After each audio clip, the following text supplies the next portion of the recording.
नमस्ते प्रणाम। आप लोग सुनिए, ये भी बेटी विवाह गीत है। कैसा आप लोग के लगता है, ज़रूर आप लोग बताइएगा।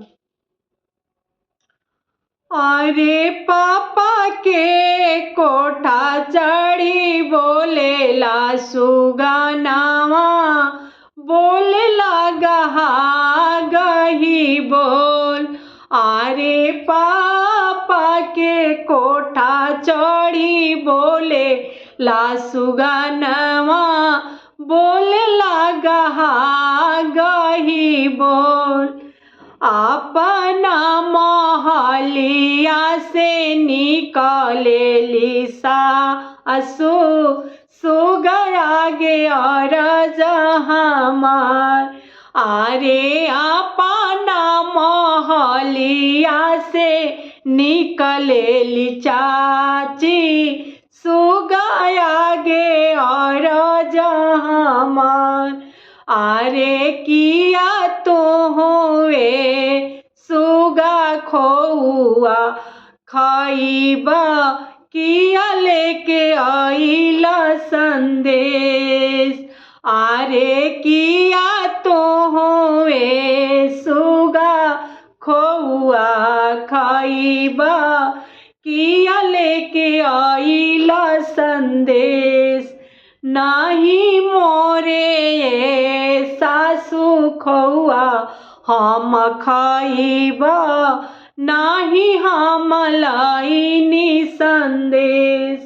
अरे का संदेशा मोरा सुनी लाएसा आसू, जवन बेटी हावी तो हरी दुलारी, उन्हीं के मांगी ले हम।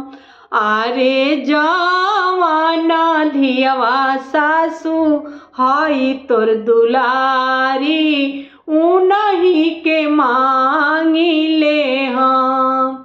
अरे ताना बचाना जब सुना ले कवाना भैया, घर में से निकले ऋषिया।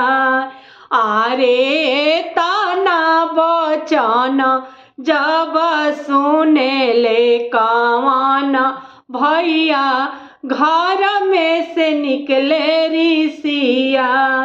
अरे हाथावा में लिया ले ढालू तेलुआरिया, सुगना पर दे ले चला।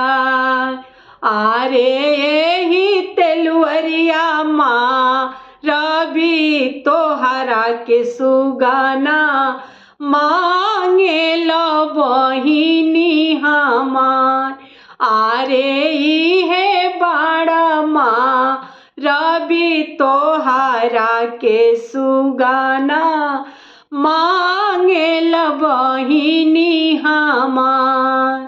अरे अपना रसोई आसे निकलेली कमाना बेटी, भैया आगे और हमार।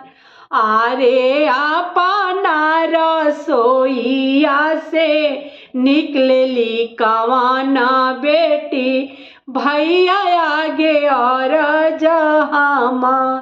अरे जानी भैया माँ रहू जानी गरी यावहू, सुगा घरे बास हमार।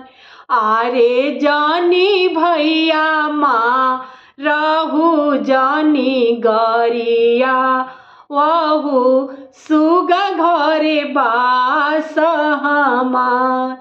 अरे जानी भैया माँ रहू जानी गरी यावहू, सुगा घरे बास हमार।